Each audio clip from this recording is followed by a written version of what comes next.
An elven warrior trapped on modern-day Earth. Two friends with different destinies meet at a magical school. These are some of the stories we at Electric Lips Comics are working on. You can get your copies of both The Mana Chronicles and Tales of Mithril at elpmerch.com. Support independent creators, explore the merch featuring exciting ELP Comics art with a wide range of designs. Electric Lips Comics. Imagination electrified.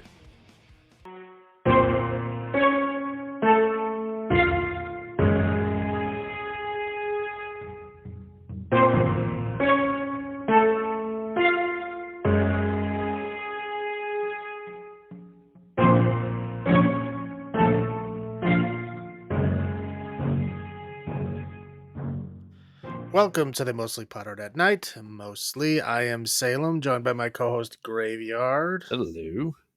This is episode 130, that's 130 of our weekly All Things Horror podcast.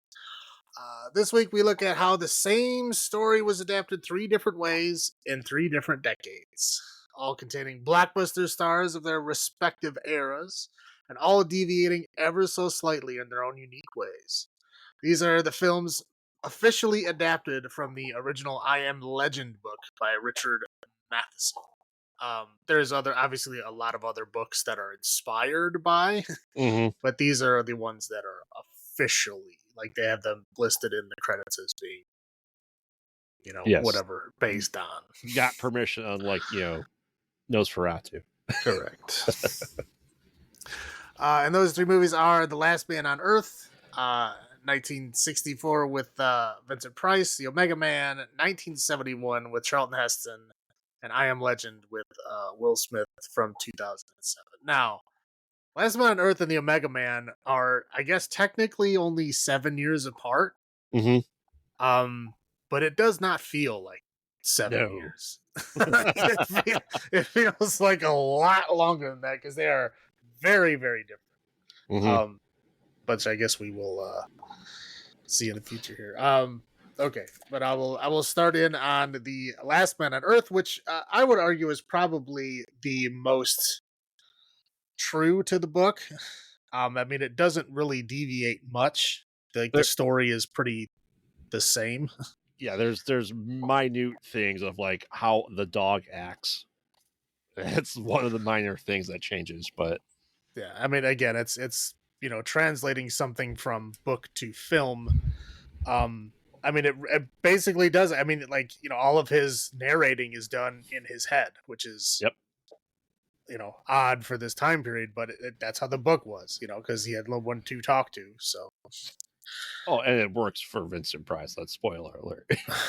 Right, but yeah, but that's essentially, I'd say the most faithful adaptation is The Last Man on Earth. So, essentially, we start out with Vincent Price is, as the title would suggest, the last man on Earth. He is, living alone in his house. We see his day to day where he, goes and like gets gas for his generators in his car, and he's making steaks, like vampire steaks on a lathe that he's got in his living room. Basically he's just going his day to day, like going to get garlic from the grocery store, because he's got to keep putting garlic on at his door. Go get mirrors from the mirror store. I wasn't aware they had mirror stores, but hey, 1964 was a different time. I guess so. They had a guy could afford to have a mirror store. That's the only thing he sells is different kinds of mirrors. Yeah. So he does all that stuff. But anyway, he's preparing because every night, I mean, I guess they're vampires, right? But they really act just like zombies. They're vampire zombies. Yeah. I mean, they're supposed to be vampires, but they act like zombies. But I guess they're slightly smarter than zombies because they do use like wood tools. Not smart enough to like, use anything more than a club, but at least they can use a club. But they are affected by all the vampire lore. Right. Yeah. So like, garlic and the stake through the heart kills them, all that kind of stuff. Weak in sunlight. Right. But they can, like, I get limited speech. I mean, they have some form of intelligence, but not a lot. That's probably Morgan. Right. Right. So we get kind of like flashback backstories. We find out that he was a doctor, an army, like a scientist, an army scientist. Actually, I don't know do they say he's an army scientist? They just say he's a scientist, right? Correct. He works for Mercer. Yeah. Yeah. So he's just a scientist. But anyway, he's a chemical person trying to find a cure for this plague before it kills the whole world, and he did not succeed. Yeah. So, so he's the last man on Earth, and he's just kind of like trying to survive and trying to like, put all the people to rest. He's trying to like, go house to house, like trying to, kill all the vampires and trying to like, rid the Earth of this plague or whatever. So essentially he just does that until one day he sees a woman, like a woman walking around during the daytime. And again, the vampires can't go out during the day. So seeing another person running around in the sunlight, he like, chases her down and tackles her. And she's like, fighting against him, and he brings her to his house, and she's still kind of like fighting against him until she eventually, says, "Oh yeah, I'm just another person. I was scared because, I haven't seen another person in so long." And very shortly after that, we find out that she is a vampire, but some of the vampires are experimenting and they figured out some kind of it's not a cure, but it's a way for them to go out during the day. It's a Band-Aid essentially, so they can talk normally and well, be more I think not fully human, but not I think human. some of them kept higher intelligence because obviously, like the zombie clubbing people would not be able to like develop medicine.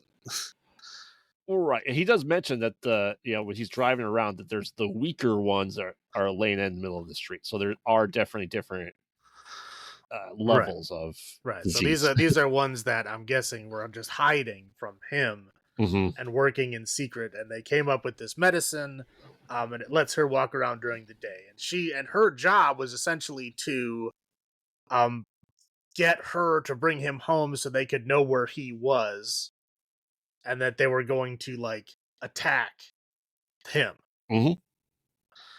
And she is, like trying to warn him, like, hey, like, what's going on. So anyway, he basically figures out, he does something with her blood or his blood, right? Yeah, because he's immune. Right. And he was finding a way to actually fully cure her. Right. Because he is fully cured, and that was because, well, he got bit by a vampire bat or something, and that's what, and somehow he got a weaker version of it, and that he fought it off, so he's got the antibody. So he figures out a way to make this cure, and then he gives it to her. So then she's like cured, but then she says, well, they're coming here to kill you anyway. Yep. Like, I can't stop them. You have to run away. And he kind of refuses. And then, a big long fight happens, and they essentially chase him all around town while he's like trying to escape because, his wife is like in a coffin. He's the only one that he won't throw in the pit. Yep. Of all the burning bodies. So like they kind of chase him there, and they have a kind of a standoff, and then they stab him with a big spear thing, and then he essentially dies. But not before realizing that all of the people that he was killing were actual like people, and that he could have saved them, and instead he killed them all, and that's why all these other people hate him and want to kill him. They view him as the monster. Yeah, because he is the monster that was killing everyone during the day while they were just trying to survive. And so that, again, and that is how the book ends. Where he realizes that he is the bad guy. Right. Yeah. So so the I am legend, meaning like not I am the good person triumphing over He's the evil. boogeyman. Meaning I am the bad guy that is making the world a worse place to be. Mm-hmm. Yeah. So again, it's pretty accurate to the book. I mean, there's really not a whole lot. I mean, again, there's some nitpicky stuff, but again, that's just translating a book to the screen. Right. But more or less, it's the story as it was meant to be shown. Yeah.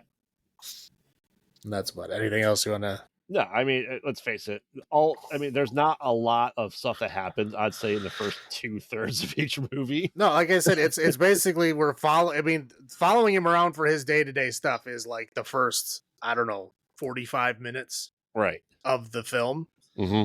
So, I mean, that's really really it. I mean, it's that for all three of these movies. Honestly. Yeah, it's fun to watch that, but there's not a whole lot to explain unless you want me to go over like every little thing that he does. Well, I want you to tell how he plugs in his coffee pot.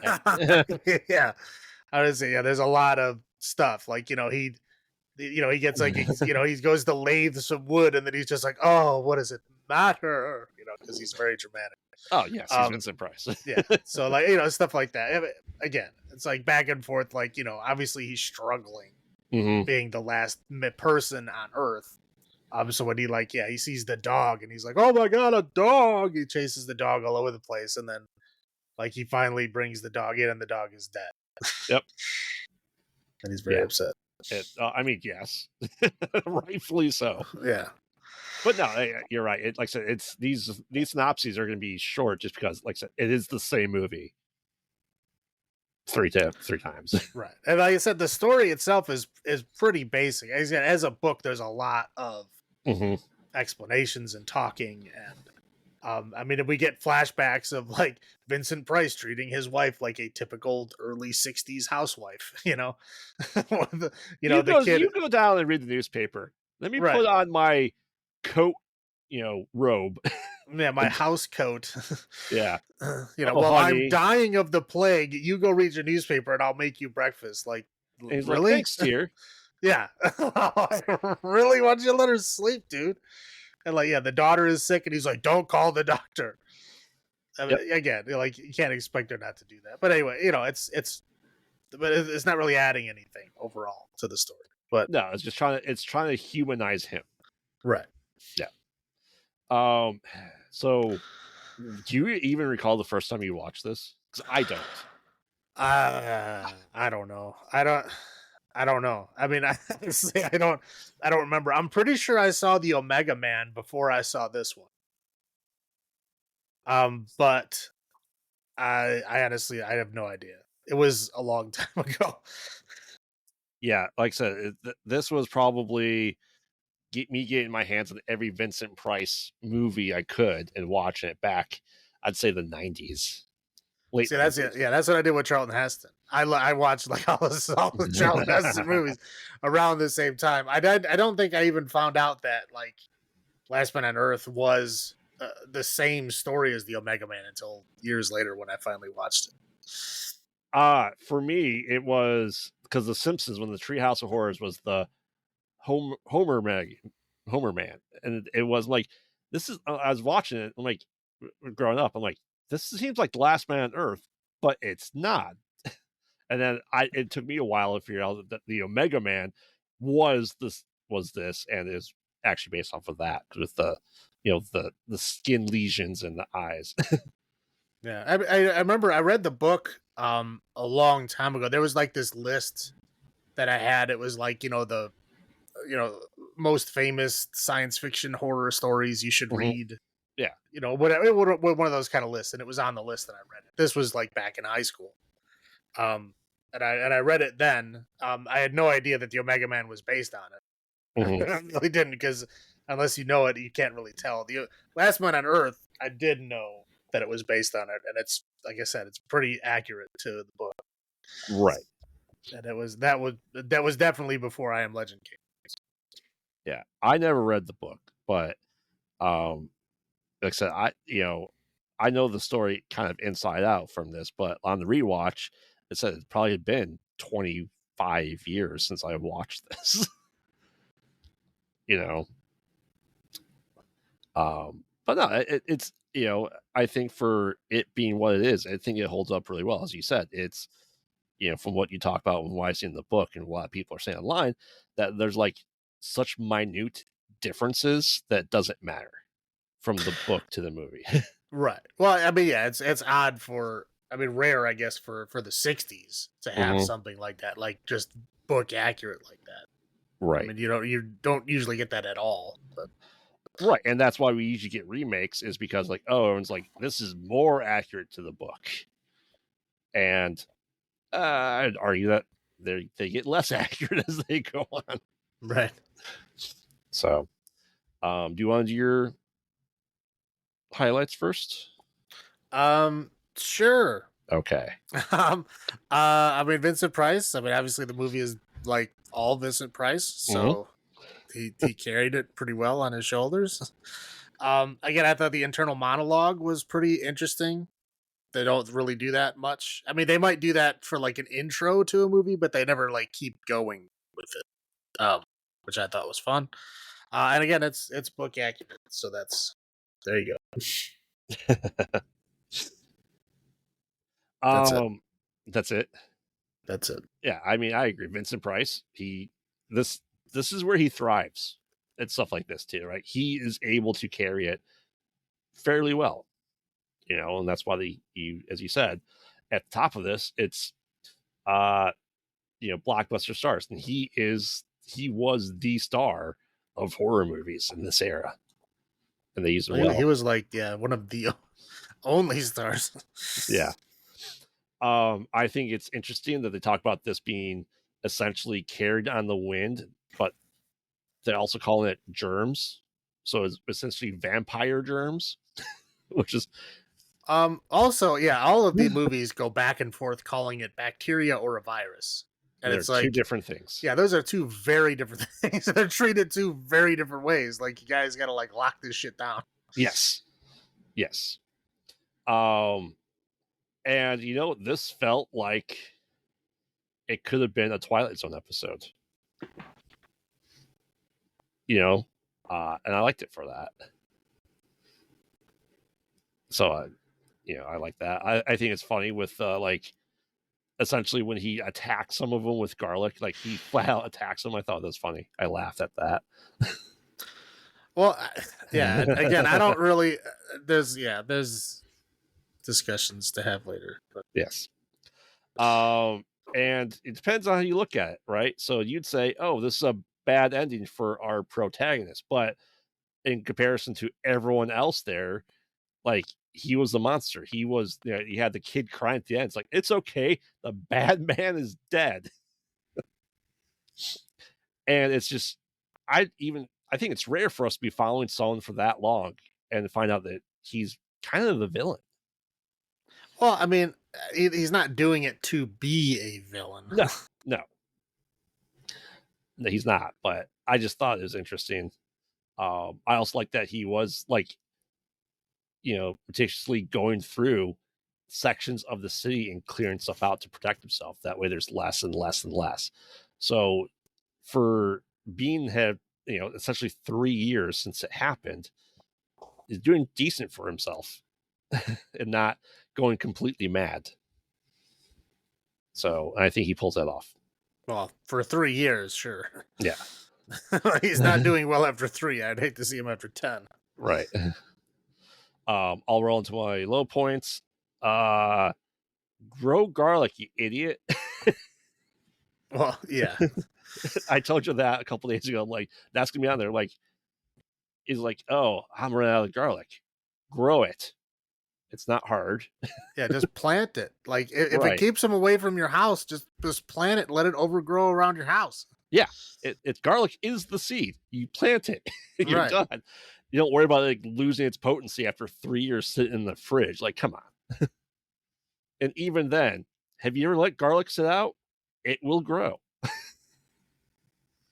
Like, just, like, I think we'll get into it more later on, but agriculture, man, you should be able to do that. I'm calling them single-use wooden stakes. Well, he does explain that if you pay attention to what he says. He says that when he stabs him with the spike or with the stake, it separates the skin enough to where they can't regenerate. But he could take them out before throw them into. They're not in them when he throw them into the pit. So Well, I think yeah, but they might be able to crawl away or walk away or Maybe. hide or something. So maybe he leaves the stakes in. I mean, he has an unlimited number. He just has to make them. right. It seems like he starts doing it. He's like, oh, this thing again. Well, yeah, because the thing was loud as hell. I know. The dubbing in this movie was atrocious, especially the flashback scene. Well, it's 1964. Of course, the poor dog, just to get covered in crap and to die. That dog was fine. And then being bitten by a vampire bat is the ultimate vaccine against this worldwide catastrophe. That's what the book says. That's literally what the book says. It's still stupid as hell. Well, I mean, okay. A lot of people would argue that vampires are stupid as hell. I mean, yeah. So, But I don't think you're winning one there. No, but I think that's just interesting. That was why he was immune to it. Well, in the book, it just says like he doesn't know why. Right. He just says he thinks it might have something to do. Like back when he was in the army, he got bit by a vampire bat and he got sick, and then he got better. He's like, that's the only thing I can think of. Yeah, but that's it. That's all he says. He doesn't say that he knows that's why he's immune. Yeah, and what kind of wind is able to carry a virus across from Europe to America?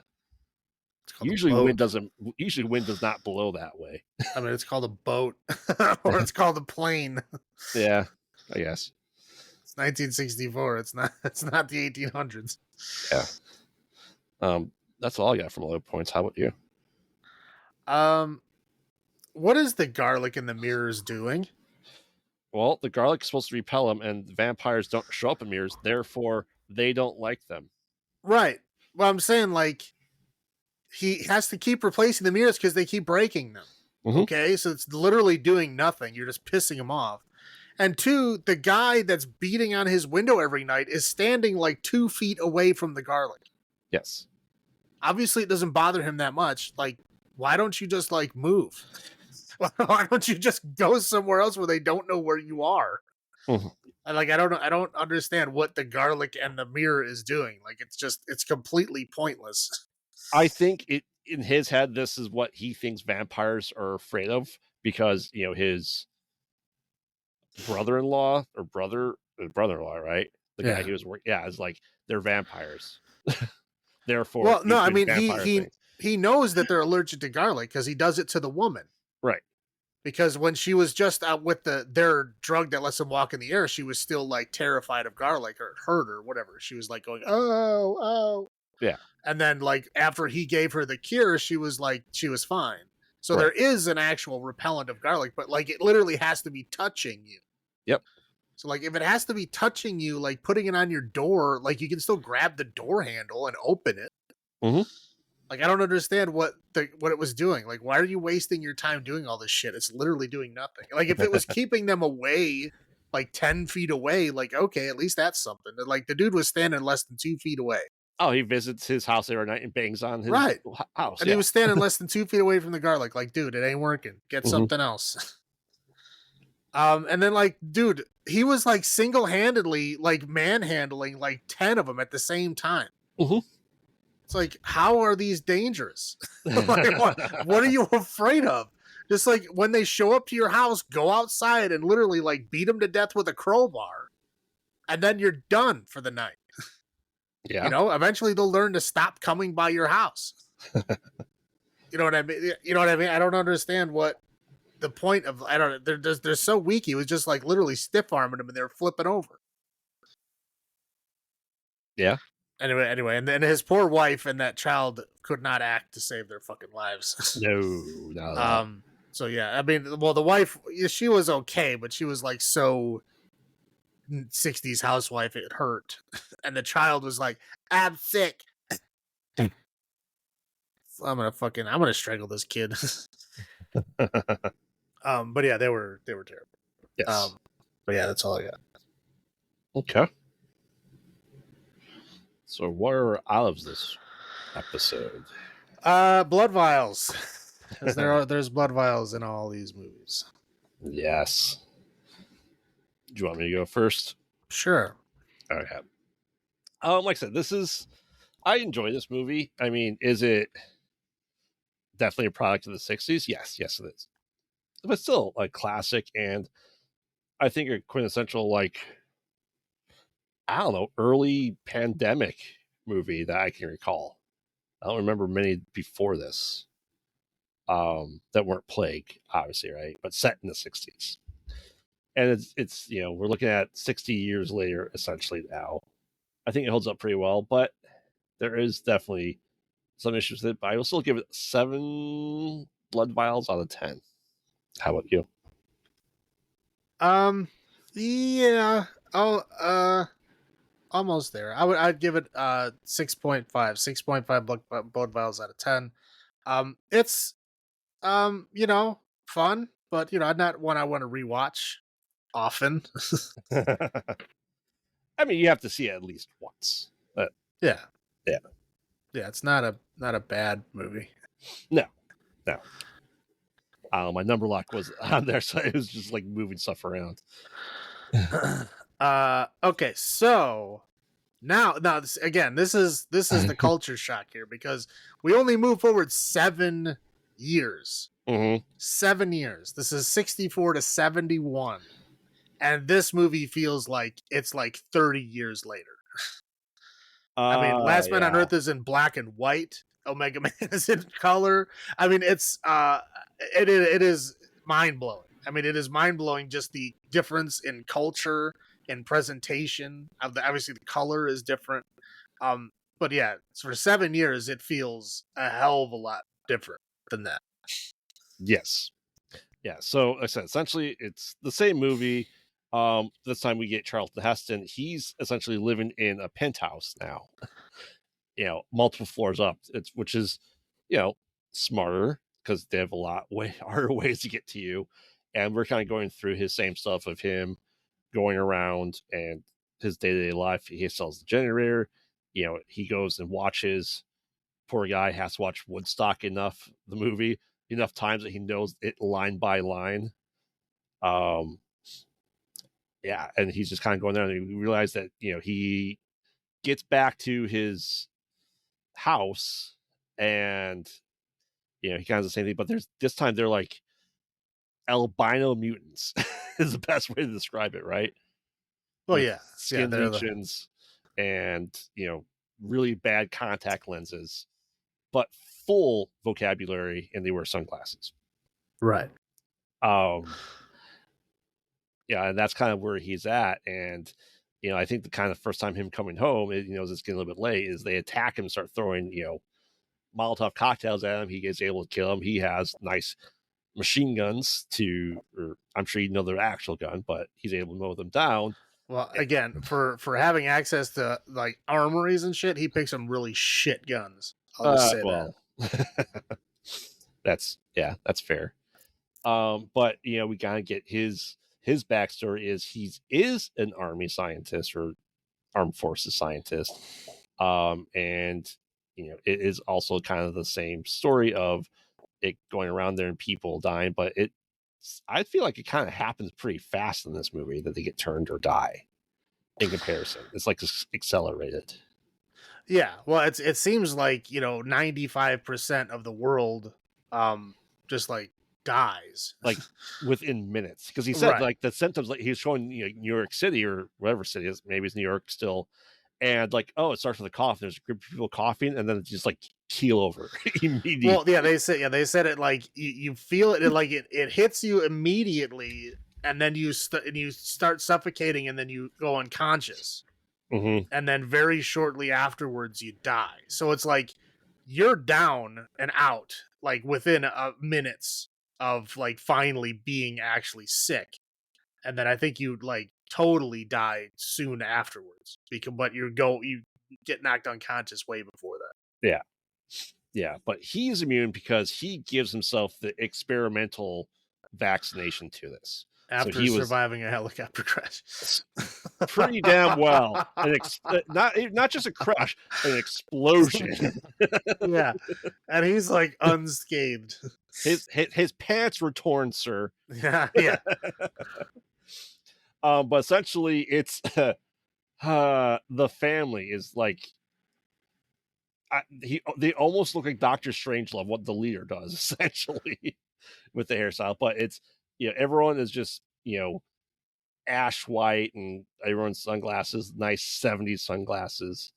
But essentially they're trying to hunt him down. They're like, well, they're like, hey, we could get these things. Like, no, he is a slave to the machines and his gadgets and doodads. Well, yeah, but it's essentially what happens is the dude becomes their leader and makes the family by uniting them in a cult. Mm-hmm. And the cult is like, we're going to survive because we're not going to repeat the sins of the past.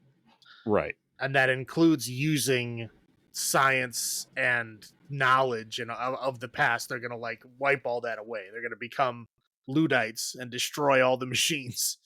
Right. So that's what they're doing. And like, as he sees from his penthouse window, they're always like burning libraries and like museums and stuff. Right. Yeah. And all this was because of a war between China and Russia too. It was like a biological war that started this. So we actually have like an explanation kind of for this time around instead of just some mysterious disease.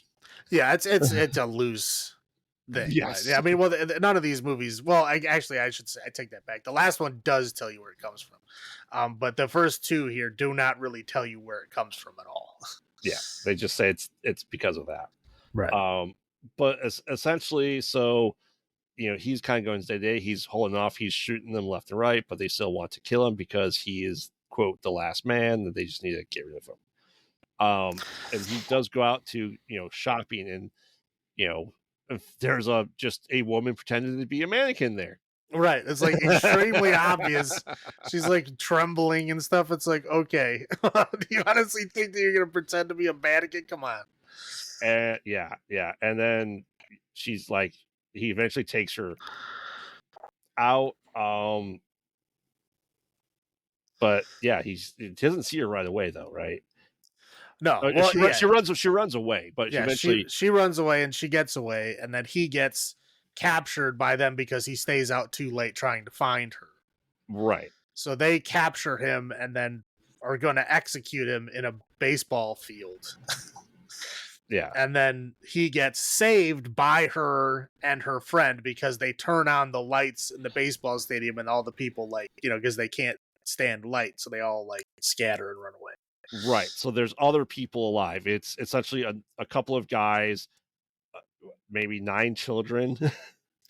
Yeah, it's literally, there's Charlton Heston, one other adult guy and then one adult woman, and then the rest of them are children. Yeah, they're like, you should hang out with us. Like, no, I'm working on it here. And he's taking blood samples from himself and trying to synthesize it, and he's actually trying to still work on the cure for it. Right. I'd say different than Vincent Price. Vincent Price was just kind of living. Yeah, well, I think that Charlton Heston was just living too, because I think he thought everyone was fucking dead. Yeah. And then now that he realized that there's still some normal people out there that need help, then he goes back to work. Yeah. And immediately discovers the cure. Right. So yeah, I think they said that. I think there's some hint to that, like the young were able to stave off the sickness a bit. I think they've said some explanation about why they're so young that survivors were. Well, they said that some of the younger people were surviving better because they had some kind of hereditary immunity or something. I don't know. It doesn't make sense. But again, there's only a total of 11 alive people. So it's really they could be just freakily immune. Some people are just immune to things. Right. Oh yeah. Yeah. But they said that they all are still infected and they all will still show symptoms. They're just going really slowly. Right. So eventually she's like, hey, I got to take care of this. I think I have the cure. And of course, the last adult female joins him, and well, he forgets how to have sex, but they still have sex anyway. And then she's just kind of becoming part of his life, and they're acting like a couple. And the second hand man of the leader is trying like, hey, I'm going to go up there and kill him, and they try to climb up there. He gets shot to death, and like, okay, they still kind of staved off the attack, but they're still trying to figure out like, hey, this is going to take years for me to do. We have to find out other ways of doing this. And I think they capture one of the kids, right? It's her brother. That's her brother, and he starts turning, but he's able to cure him. Yeah, he eventually decides that he's not going to be able to make a vaccine, so he just tries to pull the cure out of his own blood. Yeah, and synthesize it, but he realizes Right. he realized he doesn't have enough blood to keep it up, so he actually cures the kid and is able to synthesize stuff from him as well. That's right. the idea. Well, he says, yeah, the more people get the cure, the more people that have it, the more we'll be able to produce. Right. So Yeah. eventually, then Lisa goes out like, I'm gonna get new clothes, and lo and behold, well, the reason why she's wearing sunglasses and covered her hair while she was going out was because she got sick and infected. So essentially, she, I would say, kind of turns him in to the family, right? Well, no, her brother does, and then he gets killed. Yeah, the brother, he gets completely cured. Like his albinism goes away, his eyes go back to normal, and it was explained that the kid and the Lisa, his sister, were part of the family before, when the family were the only survivors out there. And then the family kind of turned against them when they found out that they weren't turning like the rest of them. Right. So then they left. So they knew where they hung out. They knew all their ways because they had been with them for a while. So the kid goes back to where they are to tell them, hey, he's got the cure. He can make you all better. You don't have to live like this. And they're like, tough shit. Yeah. And so the guy just goes, well, fuck you, and kills him. Yeah. And then we don't see this. This happens off screen, but Lisa shows up, goes back to the family when she gets sick. And he explains to her that, oh yeah, we had to kill your brother. It was for his own good. And she's like, okay, because like when you're sick, I guess it doesn't make you like a zombie. Like you still have some intelligence, but you become like feral. Kind of like lower intelligence, like easily gullible and stuff like that. And the only guy that seems to have kept his intelligence is the leader guy. Right. So eventually they and go attack Charlton Heston. And spear him to a fountain, and he's there. This is after he told the other survivor and the kids to go there and get the cure. But Lisa still lives. He still happens to not be bleeding out throughout the entire night. Gives a vial of his blood to him. It's like, you got the cure now. Go. Cure Lisa and all this stuff and synthesize it. He dies. They leave his blood. End of movie. Right. It's I'd say the biggest contrast is obviously how they're not really vampires, right? I mean, they still don't like sunlight, but they're more mutations than anything else. Well, it's more like something like a actual plague would do, I guess. Yeah. It's you almost call it neurological plague as well, just because it does change. Yes, it physically changes them, so they don't like the sunlight, changes their eyes, but neurologically it changes them too. But not even close to what most of the vampire zombies were in Last Man on Earth and what we will see in the next one as well. Right. So most human-like in this one. Yes. Now, you said you had seen this. Was this when you were going through all your Charlton Heston stuff? Yeah. I mean, I had seen this back in high school. I mean, I had seen, this and Soylent Green and, Planet of the Apes and all those movies around the same time. Right. So, yeah, I've seen this movie several times over several decades. This for me actually may be the first time seeing it not on for TV. Because I definitely don't remember her naked when I saw it the first time. So this may be the first time watching it all the way through. That wasn't like I said on like Sci-Fi Spectacular in the 90s. But yeah, I would say though, when I first time I watched this, I did not think this was related to Last Man on Earth in any way, shape, or form. No, when I first watched it, I had no idea. I just thought it was one of those Charlton Heston type stories. Right. He seems to do a couple of those where it's a dystopian future. Right. But no, I like, having to now be able to watch this back to back, as you said, the 7-year difference, it's a world difference in the film industry. Yeah, no, it's like two different worlds. It's like, yeah, you can see the just the amount of changes that happened in just those 7 years. It blows your mind. yes. Yeah. But if you think 70s sci-fi horror, then you have the 70s sci-fi tropes that are there with, I wouldn't say blaxploitation, but a little bit. Well, I mean, Rosalind Cash, Lisa she did a lot of blaxploitation movies around that time period. So you're not wrong in thinking that. But yeah, and like I said, the 60s one felt so much older in comparison to this. Well, it's just two different worlds of filmmaking. You know what I mean? Yeah. It's like Last Man on Earth was made in the old world Hollywood, right? Literally in black and white. Right. And then you have the Omega Man made in 71 in New Hollywood, not even, 7 years later. Yeah. Totally different world. Totally different way of making it. And it works. Because if you thought like, oh, I'm remaking Last Man on Earth 7 years later, you'd be like, why? What the hell? Exactly. Well, what are you talking about? But no, it works in this case. Yeah. Well, yeah, it's different enough and so culturally different that it really, unless you were told, you probably wouldn't notice. Yeah. So I'll go first with my highlights. Mutated vampires this time around. I think that's interesting. It was just a different take on it. So it was, like I said, it was different enough, so I appreciate that.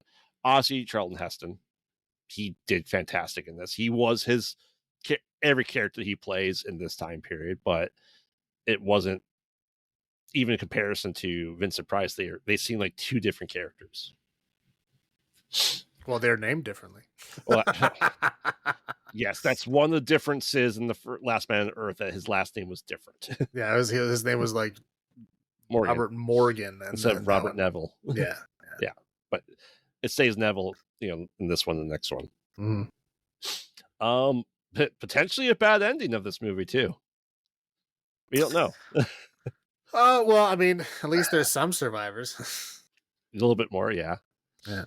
I like that when they get into the penthouse, they just start like slicing at the art and hacking it up too. Like, fuck art. Well, that's the thing is that, like, if you don't want your society to culturally change, you destroy and prevent art. Well, then they shouldn't be wearing those sunglasses, all right? Wow. I know. They did that so they didn't have to show their eyes and have to wear those contacts the entire Exactly. time. Exactly. Because like this is 71. Like those, yeah, they can have contacts, but you cannot wear those things all day. Like those are painful contacts. Right. And in this timeline, it's supposed to be like 1975. Yes. Well, no, it's supposed to be 78. Oh, wow. Or 77 because the thing happened in 75. So that's when the calendar stops. So it's still 3 years. So it's 3 years after that. So it's supposed to be like 78, but I think they said it was 77. That distant future. Yeah, right. Exactly. So, that's, I mean, obviously it was updated visually, graphics, a little bit more, obviously gore this time around. So I think it did well, but those are my highlights. How about yours? Yeah, we already talked about the 7-year difference. I'm not going to harp on it any more than that. If you haven't seen them, you should watch them back to back. It'll blow your mind. Yeah, it'll blow your mind. Just tell yourself this is only 7 years. It's crazy. But again, I did like the plague bears and how they were like Luddites. How they were. They could have tried to live a better life and tried to like help themselves or help him help them. you know, but instead they became like this weird cult mob. Yeah. It's an interesting story. It's an interesting presentation. I do love that we get some 70s jive in this movie. That we definitely do. That's awesome. I mean, it's only really like a couple of scenes, but it's still funny as hell. Yeah. And again, you know, for 71, we give an interracial love scene. I know it's not the first movie to do it. At least I don't think it is. But it's still pretty rare around this time period. And it was pretty cool that Charlton Heston himself was doing it. So I thought that was pretty fun. That's it for highs. I'll go to the lows here. Charlton Heston at the beginning, he's wearing like the Great White Hunter outfit. Yes, I don't know if they were like doing that on purpose as a statement type of thing, but he's literally wearing like the Great White Hunter khakis, which I thought was kind of a weird presentation to put him in for that. But again, okay, now if you say all technology is bad, right? Everything is technology. Right? I mean, like the clothes they were wearing, some of them cloaks were sparkly and shit, man. I know you did not make those by hand. Like, yeah. So where does it stop? Like, you know, that's how I'm always mystified by that. Like, oh, technology is bad. We need to get rid of technology. Like, okay, well, where's the line? Right. You know, where's that line? Like the Amish, right? They have similar kind of rules, and their rule is not necessarily we hate technology. Their rule is if it takes away from like the wholeness of the community, then we get rid of it. Right. And they have like rulings on different things. Like, so, you know, they have at least of a plan here, but these guys are like, all technology is bad. Yep. Okay. Well, you're using a spear, like to put the metal on the end of a piece of wood. That's technology. Like, yes, you may not think that, but it is. So like, where's the line? And then they're using catapults. Okay. So like what, the Middle Ages is where you're cutting this off at? Like, what are you talking about? And then they couldn't have been holding on to that too long because the one dude had a gun. Yes. He didn't use it, but he still had a gun, right? Like, what? Like, so obviously you're not fighting too hard for this ideal if you have a gun and you're willing to kill the guy with the gun. That was the whole reason he said, we can't kill him the easy way. We have to do it our way. Because we're making a statement, and this guy's like, yeah, I'll just shoot him. Like, you're not even getting the point, dude. Correct. You're supposed to be the second guy in charge. I will say Charlton Heston took off his shirt way too many times. He should just kept it off. I know. Like, why do you even bother putting his shirt on? Yeah. The awkward love scene, I guess, between them. It was odd. You can tell the characters, like the actors, I don't think had a lot of chemistry.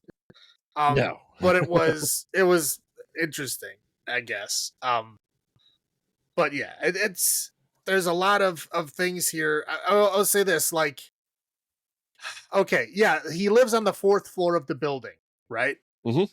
They're launching fire bombs into his windows, right? Why don't you light the 1st floor on fire? What? You think fire goes up? Just like, if you're really trying to kill him and you're not trying to save everything, which again, if you're catapulting fire bombs in a window, I don't think you care. Like, light the bottom floor on fire. Yes. I mean, I'm like sitting there going like, does that break the rules? No, they're literally using Molotov cocktails and trying to light them on fire. Like, why won't you just set the 1st floor on fire? I don't understand it. I was just like blown away. I don't know if they just didn't think that far ahead in the writer's room, but yeah, it was. That's fun. So that's all I got. I understand wanting to go see a movie and have a normal life, but that Woodstock movie looked atrocious.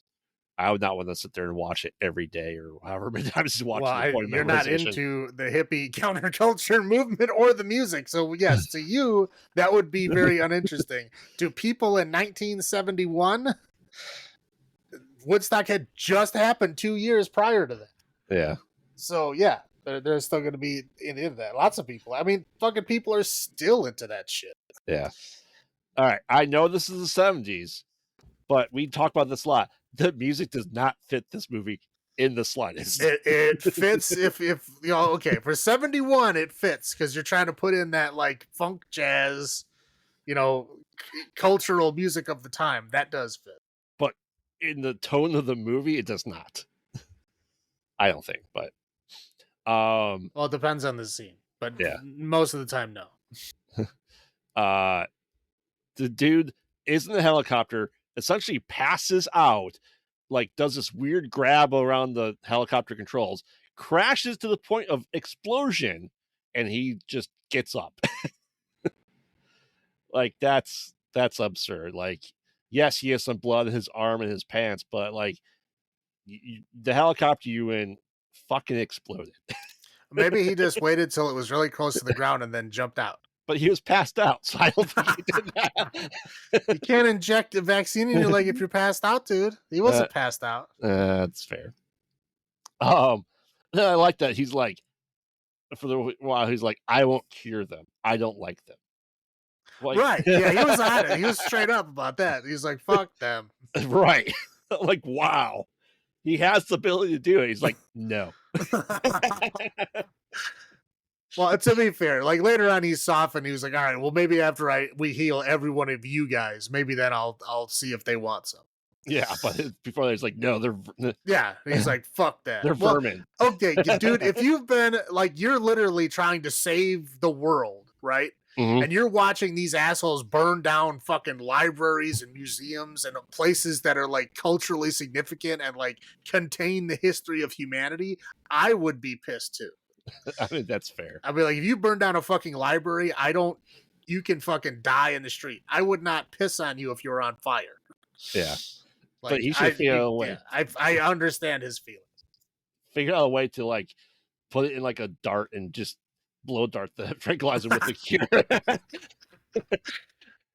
Well, just put on his great white hunter outfit. Just go out with a big tranq rifle. Yeah. And then that weird TV, like, does he need to have his naked torso? Like, okay, but that had like two of the best jokes in the movie. Okay, the first time he turns it on, he's like, "Hey, big brother, how's your ass?" Right? Yeah, that's funny. Okay, and the second one, she's like, "Why do you have this?" He's like, "Because I'm a narcissist." Like, straight up, no hesitation. Yeah, like those. Fair. That's why. There's two good jokes.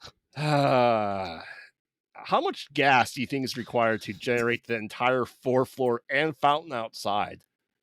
Well, there was the generator he had was like a hospital generator. I think he's fine. Maybe you don't need to have all that stuff on the generator. Do you really need the fountain outside? It's going, hey, I'm here, I'm home. No, well, it's to distract people. I guess. But that's all I got. You want to go first for your number of blood vials out of 10? Sure. Yeah, no surprise, I love this. I've seen this movie a bunch of times and I think it's fantastic. Do I think it's like the upper echelon of horror films? No. But it's pretty great. I'm going to give it a solid 8. 8 blood vials out of 10. Yeah, like I said, this isn't a bad movie. It is, I'd say, in the mainstream, not mainstream, but like vocabulary of society at this point, people may not know it, but I think they know if you show them like a mutant, like, oh yeah, that's Omega Man. Have they seen the movie? Probably not. But they at least know that part. Probably because of The Simpsons, quite honestly. I don't think it's any better or any worse though than Last Man on Earth. I will give this one also a 7 blood vials out of 10. I mean, it's got an 8-track player. It does. Well, actually, several 8-track players.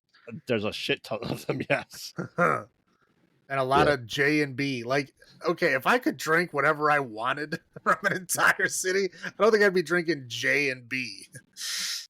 Yeah, I also like the fact that like the snack food aisle in all these movies are always full. When they go to the supermarket. I mean, you don't get as sexy as Charlton Heston by eating Twinkies every day. You know what I'm saying? That's fair. That's fair, but don't be picky with food. Food calories are calories. You're gonna run out of good stuff at some point in time. So, all right. So the last is, I think this movie was huge when it came out. It was a giant vehicle for Will Smith at the time. who was already a big star, but I feel like I don't know if he peaked in this movie or what. I mean, it was a huge film. I'm going to say I don't know why. I think it was just the hype. I think it was just the marketing around this time period. I think it was just how big Will Smith was at this time, Mm-hmm. and that he was willing to make a movie like this Mm-hmm. with his stardom, right? Like, It's a and summer people were expecting blockbuster, him yeah. to make movies like fucking Hitch or like Independence Day, shit like that. Right. And then he does this, which it's it's an action horror movie, right? Mm-hmm. Not too far outside of his wheelhouse, but again, there's a lot of acting by yourself. And Yes. I think he took this role to kind of like show that he can actually act, in a harder role. I don't know. Again, I think it was just big at that time because of how big Will Smith was at that time. Is what I'm pretty sure what it was. They were just selling that vehicle. Yeah. I mean, it's been critically panned since. I think. What has? I Am Legend? Yeah. No. No? I Am Legend was huge when it came out. I'm saying like in today's world. In today's world, the biggest thing that it's got going against it is it's a CGI movie. Oh yeah. It's like half the movie is CGI. And the CGI is, it was great at that time, but now it's 20 years later. Yeah.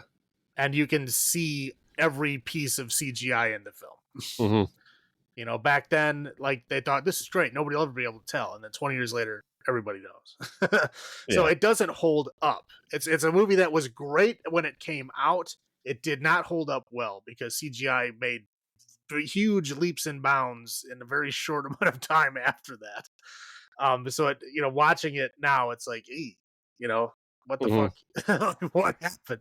I mean, the performances are still good, but again, they sell half the movie on CGI, and it's like, right. That's the thing. I think they should have done a hell of a lot more practical stuff, but yes, I agree. But again, it was big studio money. And what big studio money at that time period was big CGI, explosions and shit, and that's all that stuff we got. Yeah. So anyway, so this one is not, I guess, all that much different. I mean, he's still Robert Neville. He's still an army colonel.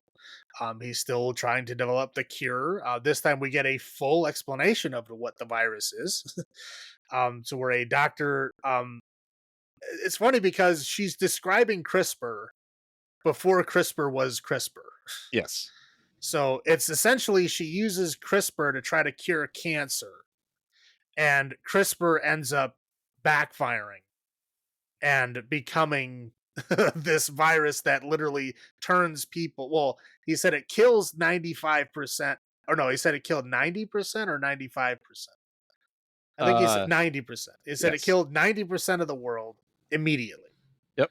And then he said only 1% were immune, and the other 9% became these vampires. Like, they're more or less vampires. They become, extremely sensitive to light, where sunlight literally burns them. They're, become of lower intelligence, more animalistic, more feral. Mm-hmm. And they, basically hunt at night and stay inside during the day. Yeah. So the 1% have mostly been wiped out by the vampires, right? And he thinks he's the only one left. So yeah, we see his day to day, where he's, clears house to house. He tries to hunt deer with a assault rifle in a fucking Mustang for some reason. Down Times Square. Right. Again, this is just a big showpiece to show you that the world is falling apart. This is I mean, it's interesting all that these movies do this. Like, you actually feel like he's in New York City. Like, it feels city like, it's not suburbia. Right. Right. And again, most of the city is CGI, and you can tell. Yes. Again, it's a shame because the movie is pretty good. The performances are pretty good. It's just unfortunate that it's a big CGI vehicle, and the CGI has aged to the point where it's not really all that fun to look at anymore. But okay, so yeah, he's going to his day-to-day thing, just like the first two movies, right? Mm-hmm. And he's, doing his thing, and he's got a dog, which was his kid's dog. The kid gave him the puppy to protect him, right? Yep. And it's heavily implied that they died in a helicopter crash about a minute after they were given the dog. Correct. I mean, literally, it like right before the helicopters collide into each other, he like snaps out of the flashback. But it's like heavily implied that they died there. Yep. So he's heavily attached to this dog because it's the last part of his family that he has left.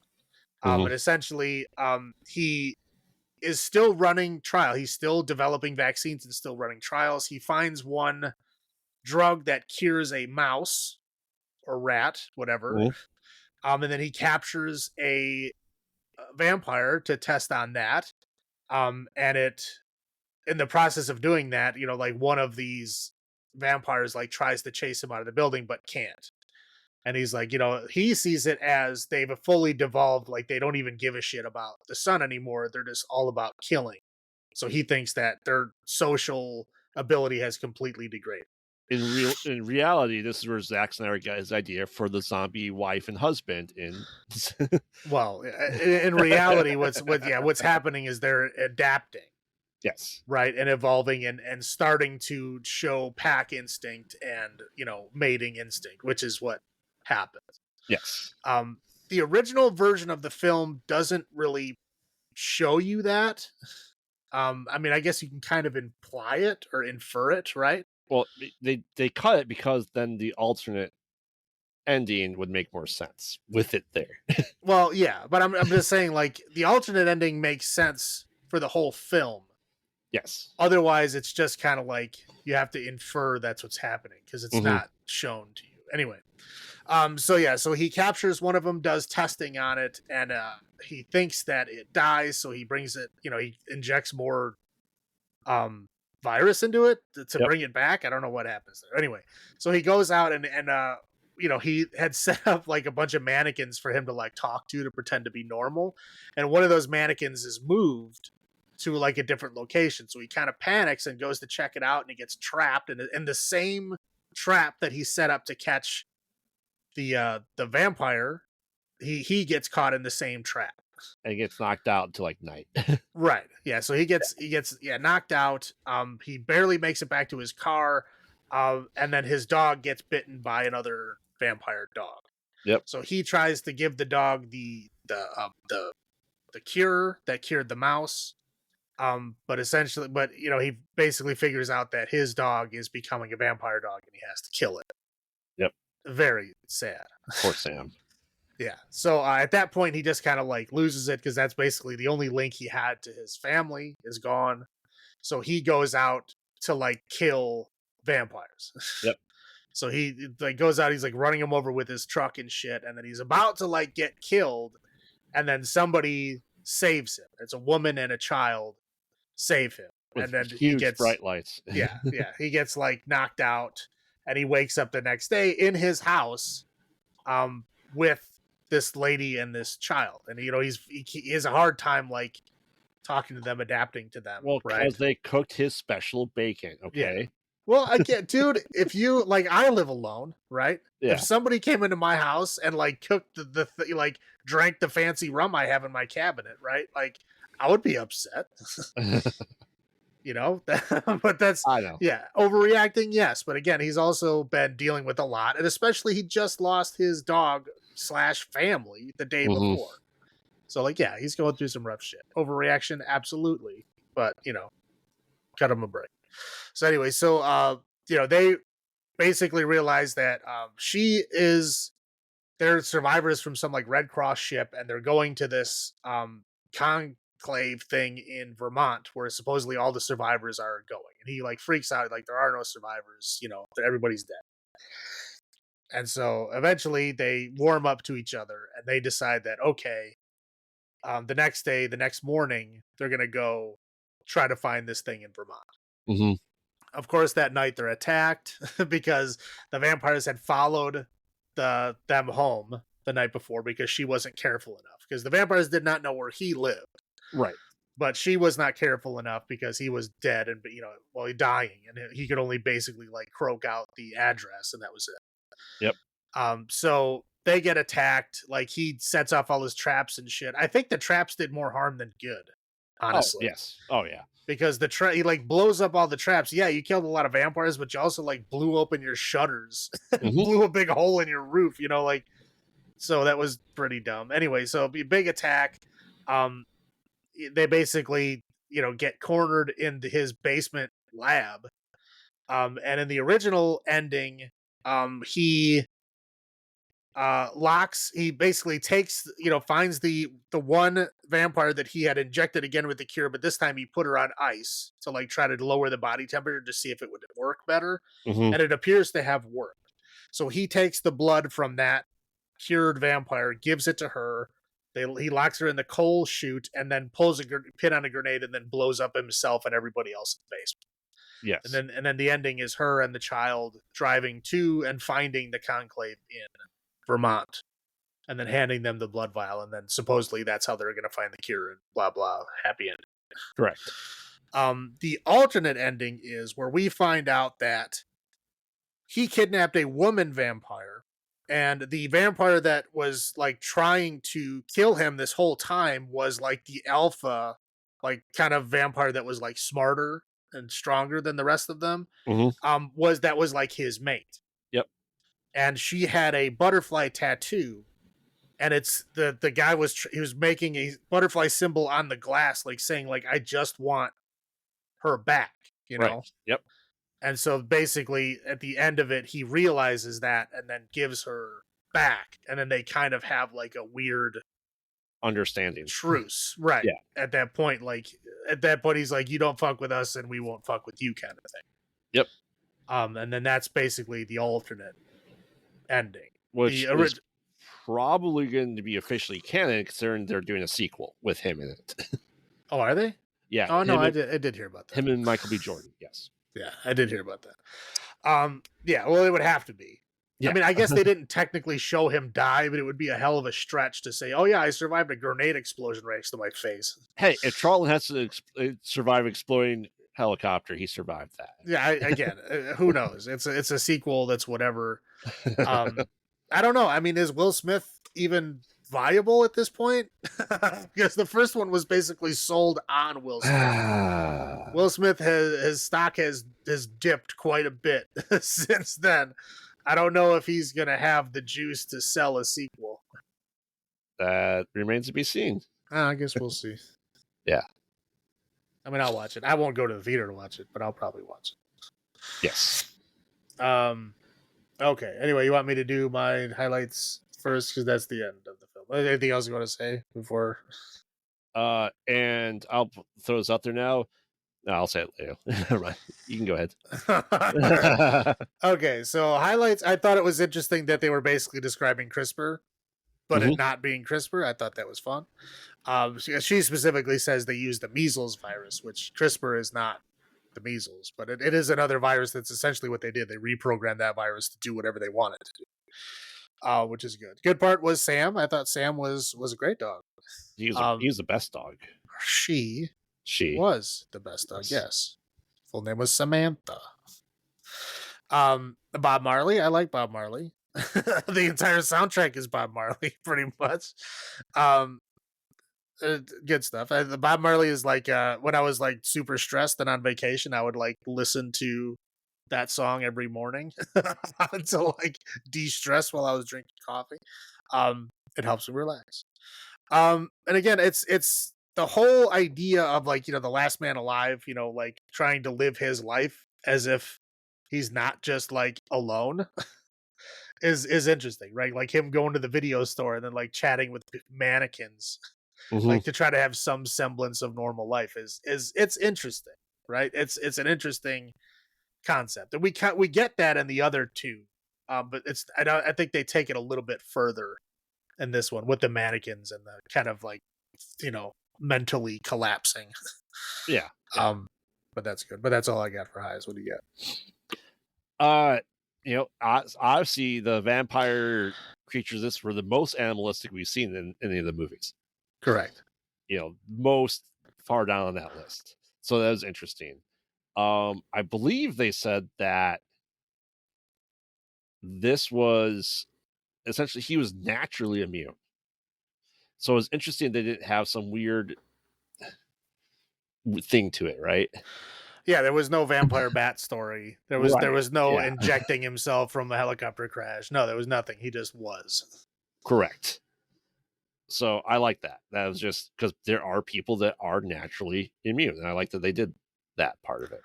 Yeah, and he did account for that. He's basically saying like, yeah, there was like 1% of people that were immune, but the problem was 9% of people turning into these hyper aggressive vampire monsters that essentially killed everybody else. Mm-hmm. Yeah. It's obviously Sam, and he was the most productive, I think, person that we saw in one of these movies. That he was actually kind of thriving. Well, yeah, he had a whole lab in his basement. He was still working, like still actively working. And he was like actually making meals, not just eating beans from a can. Right. And he had, instead of just wood, he had like fucking metal shoulders everywhere. And I wrote them like, you know what? And he's the one that realized he can't sleep very well in all this shit. Like, I'd say Heston and Vincent Price slept pretty damn well with people banging on their doors. Well, outside. they drank themselves to sleep. I know, but I'm saying that's why they slept. They both drank themselves into a stupor, and then when they woke up later, they finally went to bed. Yeah. So where he was the only one that was like stayed up sober. So that's why he slept in a bathtub with the dog and a gun. I would too, though. Yeah, you're not wrong. I would be too. So that's why I wrote them like, yeah, I fully understand why he's doing that. Yeah, 100%. So, I like that though. So those are my highlights. I'll roll into my low points. Obviously, poor Sam. Yeah. You never want to see that, but that's mine. I got Sam on both sides on mine. Yeah. And then it's funny that you point out, people point out too, because this is Warner Brothers property, right? They're trying to build the hype for Batman v Superman with the billboards everywhere.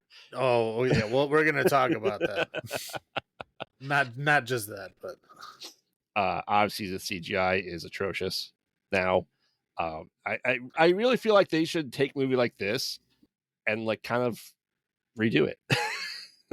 Release it, like redo the special effects. They should do like a remastered version of the movie. Yeah, where they just like redo the CGI. That would be awesome. Yeah, I think that's what they should do. I'm not sure you're gonna get deer and wildcats in the city. Well, okay, gotta look at it this way. They got zoos. Okay. The animals, like if you're a zookeeper, right, and you're dying of the plague, and everyone around you is dying of the plague, what are you gonna do? I mean, maybe they would release them. I'm just saying it's not that crazy to have deer would probably just roam in because again, deer go where people aren't. Right. So if there's no people in the city, I mean, you deer from like, upstate New York are going to wander into the city eventually if there's no one to make noise and stop them. And lions are probably there because of the zoo. Yeah. Lions do not hunt or travel like that. That's correct. I mean, there was like the dad lion and the two babies were like literally like walking right next to him while the mom was hunting a deer. That is not how cats hunt. No. Yeah, so I think it could have been better for that part. I don't know what video store he was at, but the adult section is right out in the open. I'm like, I don't think I've ever seen that in the video store. Well, he might have made that place himself. It's entirely possible. If there's no one left in the world to tell you to hide it, then why bother? Yeah, but if not, I'm like, that was weird. And of course, he's in the G's but somehow I was watching Shrek. Oh, you remember Fry's? Yeah. Fry's had a porn section right there. It was just the next row over. Oh. It was just right there. It wasn't I behind no forgot that. counter. Wasn't hidden anywhere. It was right there. Yeah. But yeah, it's. Do I think he had the same ambiance as Heston and Price? No. Do I think he did a good job of it? Yes, but I don't think he felt like he was more actiony. They were more sci-fi dystopian future. So I'm not saying his acting was bad. It felt lost in translation in this movie. To me. That's fair. That's what I got. How about you? Yeah, that's again, the CGI is looking a bit aged, and that's sad. It looks like 90s CGI at this point in time. I'm not gonna lie. Well, I mean, it looks like 2007 CGI, which to us right now is ancient, right? That's where CGI goes in the speed of computers, and if you had a computer from 2007, it can't do shit, right? Right. So that's the thing. You got to gauge it based on that. So, I mean, you brought up an interesting point, right? Should we have remastered movies? It becomes a kind of a gamble, right? Because you might have like the special edition Star Wars movies, right, where they literally do remaster it, but they decide to change a whole bunch of other shit too while they're there, right? Which is dangerous. Or do you just literally remaster the effects? So it's gonna be like a game. I think just the effects. Yeah, where it's like a game where you have like a remake or a remaster, right? A remaster is you're not changing anything; you're just updating the graphics. Yeah. So yeah, they should have like a remaster. That would be interesting. Maybe they should do that before they release the sequel. They should have a remastered. I think original. so, because then you know what? I think it'll make the movie better for people that want to watch it and go, "This looks like shit." No, I agree. I agree. It's a good idea. Anyway, holy shit, dude! The first 15 minutes of this movie was just a giant ad. Yeah. Like every single thing. Like, oh, what fancy car do you want to sell? Like, oh, I want to sell my, Cobra Mustang. Okay. We'll put your Cobra Mustang center stage. Oh, Lowe's Theaters. We'll put it right there, right next to Will Smith's head for like full seconds. Like, how many Broadway fucking musicals do you want to fucking advertise? We'll put them all over the place. There was Wicked. There was The Producers. There was Rent. Like, all these fucking Broadway musicals. Like, okay, I get it, but like, literally, I know Times Square is a big fucking ad. But like most of those are like digital signs. They were all still there. But it wasn't only in Times Square. It was like all over the place. Everywhere he went was a fucking ad placement for like the first 15 minutes of the movie. Like when he goes in his kitchen, he's got like Barilla sauces and that's it. His entire cabinet is Barilla tomato sauce. Yeah. It's like it gets crazy with the ad placement. Like they must have made a lot of money on ad placement. Okay. And then when he's doing science in the basement in the lab, he's doing it on a fucking iMac. Yes, he is. Bullshit. Fucking iMac would not connect to any of those fucking machines. I guarantee you that. Those big pieces of shit. Anyway, Sam, we already talked about Sam. That's sad. And now, as much as I think the Brazilian lady is adorable, her whole story about how God spoke to her... that reads as just insane. Like as soon as I heard that, I would have been like, okay, you and your kid go to Vermont. I'll see you later. Like there's no fucking way I would hang out with that lady after that. What? Like I understand you went through a lot of shit, but like, wow, come on now. Like if you have to have like hard reasoning or hard science reason why you think that Vermont is a thing, like literally she was on a Red Cross ship. They could have intercepted any kind of communication or something. But no, it's like, oh, God told me. Like, oh, okay. Here, you can have my Shrek DVD. Now get the fuck out of my house. Like, what the hell are you talking about? Yeah. And then again, like Will Smith, man. Where the hell are we at with Will Smith? You know what I mean? Yeah. Where are we at? Like, what is, I don't know. I don't know how to feel about poor Will Smith. Yeah. I don't know. We'll see. I just don't think he has the cred to sell another big vehicle like that. Michael Not B. yet. Jordan, though. Michael B. Jordan, I mean, he's doing well. Yeah. But I mean, again, this is going to be a Will Smith vehicle. Yeah. So, if it's going to be a Will Smith vehicle, does Will Smith have the cred, the credit right now, the social credit to be able to pull that off? No. I don't know. Well, we'll see. We'll see. The world may have moved on. Correct. You never know until it comes out and we see the numbers. Yep. All right. You want me to go first for my number of blood vials out of 10? Go for it. I enjoy the movie. I don't enjoy it as I realize I don't enjoy it as much on this rewatch as I think I did back then. And is it now just cultural bias that we now have with Will Smith? I don't know. Like I said, like this, it really, really needs only the CGI. Like I said, leave everything else in place. Like they can't even have like something falling from like a ledge onto a car be practical. Yeah, no, like literally everything is CGI in this movie. Like everything. It hurts it. It really, really does at this point in time. And it just, to me, it's astounding that, we have Lord of the Rings come out 6 years before that. Fucking amazing CGI that still holds up. Jurassic Park holds up better than this does. Right. And I don't know why. I don't get it either. Like some movies are like fucking timeless and like, and some movies just look like ass. Like at the time it looked great. Yeah. But now it takes you out of it. Yeah, no, I haven't watched it in a long time. But it was like I haven't watched it. I mean, I remember I bought the first Steelbook I ever got was I Am Legend, and it was a DVD. Mm-hmm. Like it's the only DVD Steelbook I have. And then, went through like the whole Blu-ray generation, and I never bought I Am Legend again. So like I think it's been that long since I've watched it. Yeah.